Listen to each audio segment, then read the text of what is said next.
Assalamualaikum warahmatullahi wabarakatuh. Perkenalkan, nama saya Asta Denata Aulia dari Program Studi Pendidikan Matematika 2023B.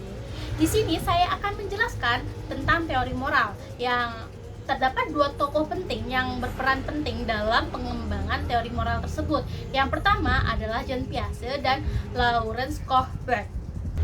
Yang pertama tentang teori moral Jean Piaget. Jean Piaget selain teorinya tentang perkembangan kognitif, Jean Piaget juga memiliki pandangan tentang perkembangan moral pada anak-anak. Teori ini berfokus pada bagaimana anak-anak memahami aturan dan keadilan seiring bertambahnya usia.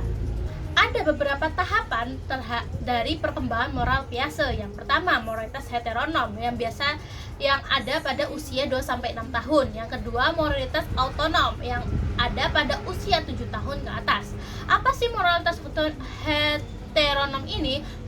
Moralitas heteronom ini adalah anak-anak patuh pada aturan orang dewasa secara kaku dan memandang aturan sebagai sesuatu yang tidak dapat diganggu-gugat. Mereka belum memahami secara pasti maksud dibalik aturan dan kepatuhan yang didorong oleh hukuman dan hadiah. Sedangkan moralitas autonom adalah anak-anak mulai memahami fleksibilitas aturan dan pentingnya keadilan. Keputusan moral didasarkan pada kerjasama, timbal balik, dan penerimaan perspektif orang lain. Namun walaupun begitu, ada kritik terhadap teori Jean Piaget mengenai teori moral. Kritik tersebut adalah tahapan perkembangan yang disampaikan oleh Jean Piaget dianggap terlalu kaku dan tidak semua anak dapat mengalaminya secara linear, dan kurangnya memperhatikan pengaruh sosial dan budaya terhadap perkembangan moral.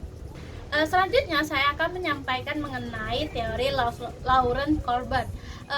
Teori moral yang disampaikan oleh Lawrence Kohlberg ini berbunyi penalaran moral seseorang berkembang sepanjang hidupnya.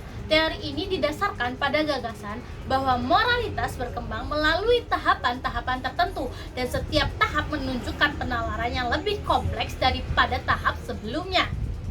Adapun tahapan-tahapan yang disampaikan oleh Kohlberg ini ada 6 tahapan, namun dibagi dalam 3 kelompok. Yang pertama, prakonvensional yang ada pada tahap 1 dan 2, selanjutnya konvensional pada tahap 3 dan 4, pasca konvensional pada tahap 5 dan 6. 6 tahapan tersebut, yang pertama, tahap pertama hukuman dan kepatuhan. Tahap kedua, relativisme instrumental. Tahap ketiga, kesetiaan kelompok. Tahap keempat, hukum dan ketertiban. Tahap kelima, kontrak sosial. Tahap keenam, prinsip universal. Walaupun begitu, tetap ada kritik terhadap teori moral yang disampaikan oleh Kohlberg. Kritik tersebut adalah terdapat bias budaya dan kurangnya fokus pada pengaruh faktor sosial selain perkembangan kognitif. Beberapa penelitian menunjukkan bahwa perkembangan moral mungkin tidak selalu mengikuti urutan tahapan yang ketat. Penerapan yang dapat kita lakukan terhadap teori perkembangan moral Kohlberg, yang pertama adalah kita dapat mengembangkan kurikulum pendidikan moral yang membantu siswa memahami dan mengembangkan penalaran moral mereka.